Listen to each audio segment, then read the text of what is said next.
5 6 từ mèo mắt lên thắng slowly từ lưng thẳng nhá. Hai tay thắng lưng thẳng mèo đầu lên từ nào hít từ vào lưng xuống đầu lên slowly từ bend your spine look up roll your shoulder back thò ra từ đầu xuống mặt lên xuống sit bằng từ hop bằng squeeze your belly roll your back. Now hít từ vào slowly từ mặt lên mò ấy nút lên thò ra từ xuống cổ sit bằng từ lưng cao lên. Hai lần two more. Now hít từ vào mặt lên thò ra từ xuống. Now hít từ vào lên mặt lên đầu lên thò ra từ xuống. Lần cuối last for now hít từ vào đầu lên mặt lên dù đây 1 2 3 4 5 6 thò ra đầu xuống cổ hai tay thấp sit vững 1 2 3 4 5 6 từ từ nhé slowly mặt lên thẳng lưng thẳng chân phải bên phải slowly từ từ chân thẳng lưng thẳng thò ra gập chân chân chạy từ nào hít từ vào slowly từ từ mặt lên thẳng thò ra gập chân now hít từ vào right leg right side thò ra từ từ cổ now hít từ vào chân trái thò ra gập chân rồi tốt một lần nữa now hít từ vào one more thò ra gập chân now hít từ vào lên chân trái thò ra xuống lần cuối last one nhá now hít từ vào chân phải dù đấy đến từ từ có tay trái bên trái tay trái lên dù đấy try 1 make balance 2 3 4 5 6 ok từ từ một chút tay sau ok đôi chân từ nào hít từ vào chân trái sang trái từ từ tay phải lên bên phải right side 1 2 3 4 5 6 ok từ từ em bé từ nào hít thò chặt gập chân mông xuống thả lỏng hít thò bên thong relax your child pose 1 2 3 4 5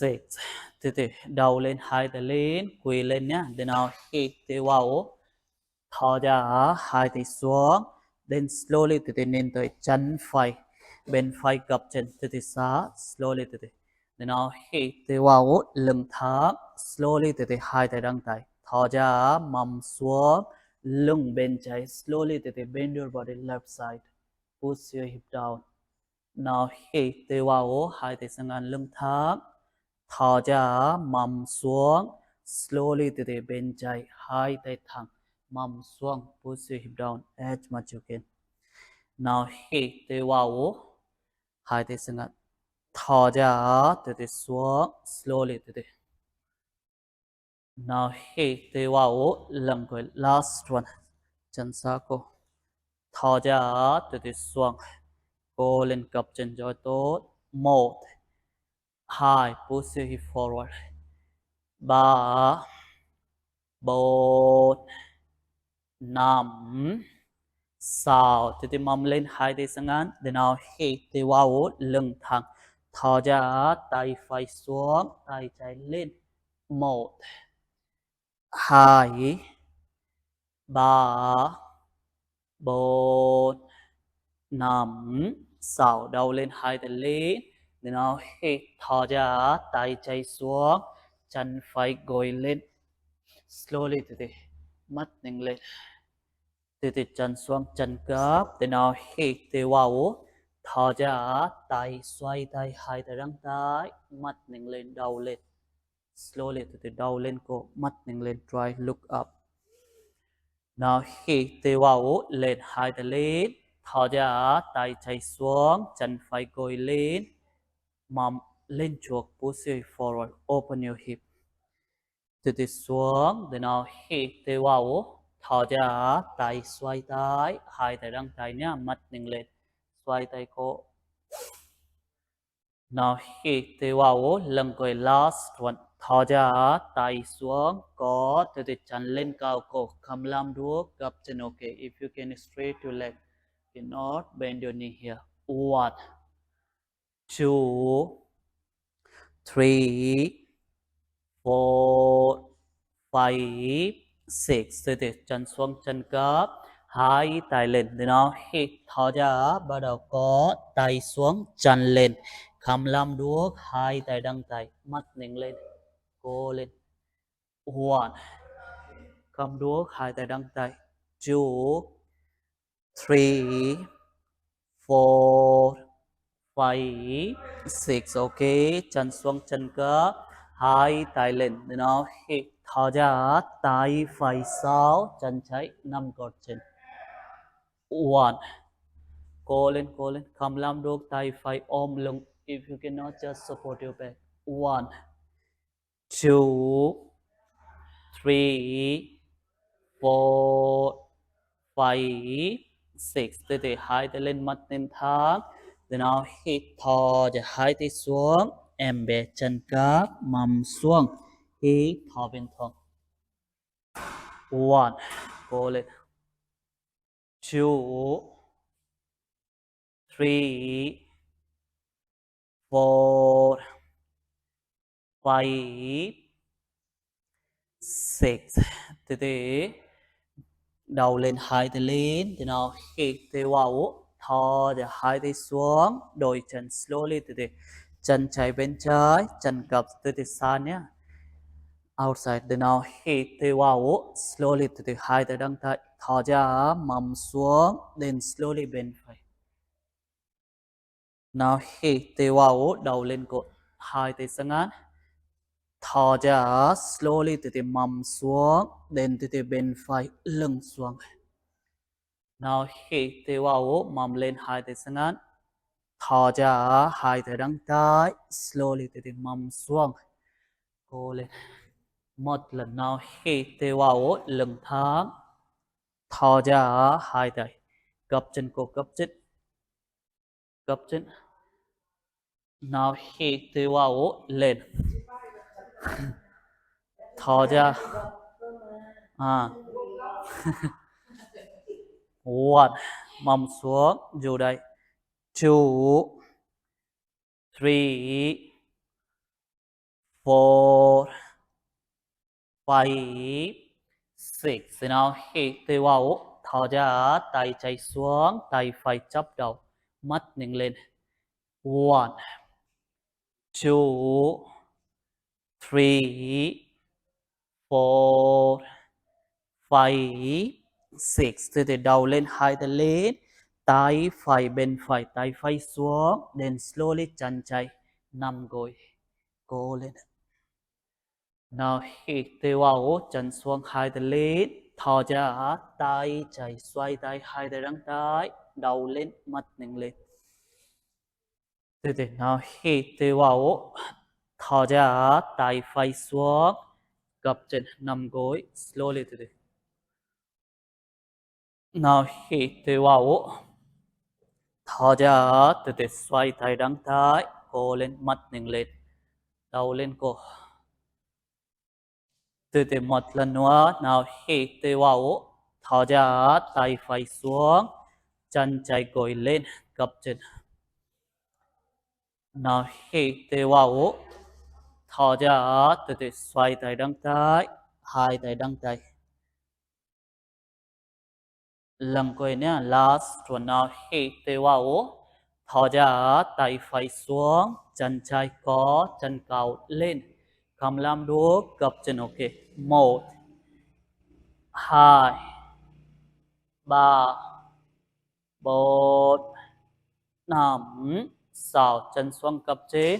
Để nào hít thở rồi bắt đầu tay chạy xuống, chân chạy lên. Cầm làm đuốc, hai tay đăng tay, cố lên cô. Có không? Right. 1, 2, go. 3, 4, mắt nhìn lên.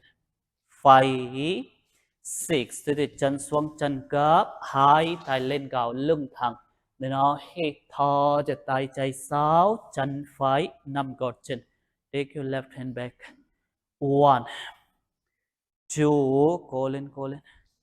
3, 4, 5, 6, ok, hai tay lên, để nó hít thở cho tay xuống chân chạy gấp, mầm lên cổ, quên gọc, downward dog.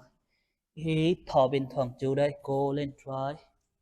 1, 2, 3, 4, 5, 6, thế thì chân phải lên cao thì nó hít thì vào chân thẳng dù đây nhá, chân cao lên. 1, 2, đầu xuống cô.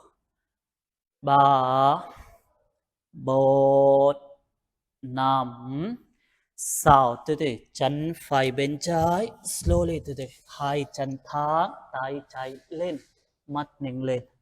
1, hai chân thẳng. 2, 3, 4, 5, 6, thở ra, tay chạy xuống, từ từ chân phải cao lên. Nó hít từ vào chân thẳng, thở ra, chân lên trước, chân bên 1, hai tay lên cao. Come to warrior 1, hai tay chắp tay, mầm xuống. 1, cố lên.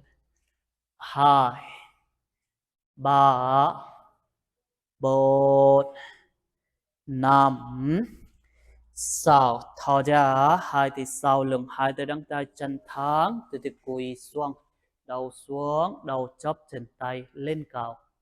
1, 2, 3, 4, 5, 6, từ từ hai tay xuống, mắt nhìn thẳng, slowly từ từ cổ chân chạy lên trước, chụp chân quỳ xuống, chân thẳng lưng thẳng, đầu xuống, đầu chắp chân. 1, cố lên từ từ chụp chân. 2, 3, 4, 5, 6, từ từ đầu lên, hai tay lên, để nó hít từ vào lưng thẳng, slowly chân phải gấp, mắt nhìn thẳng, dù đây. 1, 2, 3, 4, 5, 6, từ từ tay chạy nằm gối, mắt nhìn lên, slowly try. 1, 2, 3, 4, 5, 6, gập chân hai tay lên, mắt nhìn thẳng. Để nó hít thở cho tay sang ngắn, chân sau lưng thẳng. 1, 2, 3, 4, 5, 6, từ từ tay phải xuống, tay trái lên, chân thẳng, tay thẳng. 1, tay phải xuống, mắt nhìn lên, nhìn tay trái. 1, 2, 3, 4, 5, 6, chân phải xuống, slowly từ từ hai tay lên, để nó hít từ vào, thò cho tay chạy sau, mắt nhìn lên, dù đây, cố lên, cố lên. 1, 2, chân chạy gấp cổ. 3, cột chân lên. 4, 5, 6, từ từ hai tay lên, mắt nhìn thẳng, cố lên, thò ra, hai tay sang ngang, lưng thẳng, slowly từ từ giang tay, open your hand. 1, 2, từ từ 3, cố lên cố. 4, 5, 6, ok, tay xuống, chân chạy sau, mắt nhìn thẳng, come to plank, lưng thẳng. tê tê gập chân gập tay cầm xuống nục xuống đầu lên thì nó hít thì vào trang của mạng mắt nhìn lên mỏi nục lên thò ra mà mình lên quên gọc hít thò bên thong một hai ba bốn năm sáu đôi chân chân chạy lên cao để nó hít thì vào chân thang dù đây một hai ba bốn năm sáu chân chạy bên phải hai chân thang slowly từ từ tay phải lên cao cô lên chỉ một hai từ từ cô ba cô lên bốn năm sáu tay xuống chân lên cao thì nó hít từ vào từ từ chân thang thò giật chân lên trước chín bên một nhé hai tay lên cao come toward everyone hai tay chắp tay mầm xuống mặt nhìn lên one two three four five six thò giật hai tay sau lưng hai chân thẳng đầu xuống slowly từ từ hai chân thẳng một hai chân thẳng ba bốn năm sáu hai tay xuống chân phải lên chuột cổ chụp chân chân thẳng lưng thẳng đầu xuống slowly từ từ both feet together one hít thở bên thong keep normal breath three four five six đầu lên hai tay lên then nào hít tay vào mắt nhìn thẳng chân chạy cặp chân chạy lên one lưng thẳng cô two cô lên hít thở bên thong three four five six tay phải nằm gối trái tay trái lên từ từ chú đây một hai slowly ba bốn năm sáu thì nào hít thì vào hai tay lít thò ra hai tay sang ngắn chân chạy sau lưng thẳng mắt nên thẳng cô mắt nên thẳng một cô lên hai ba bốn năm sáu tay chạy xuống tay phải lên cao nên tay phải look at your right palm one two try cô lên three four five six chân chạy xuống hai tay lên thì nó hít từ vào thò giật tay phải sau nằm đùi chạy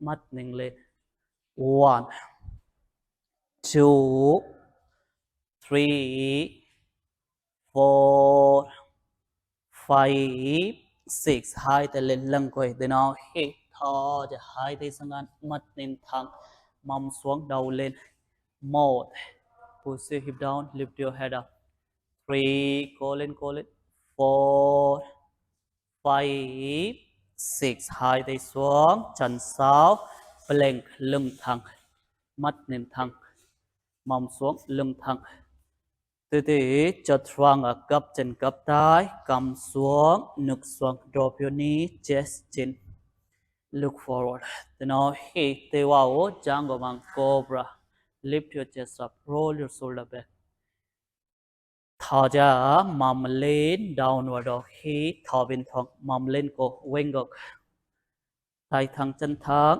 một hai chân sau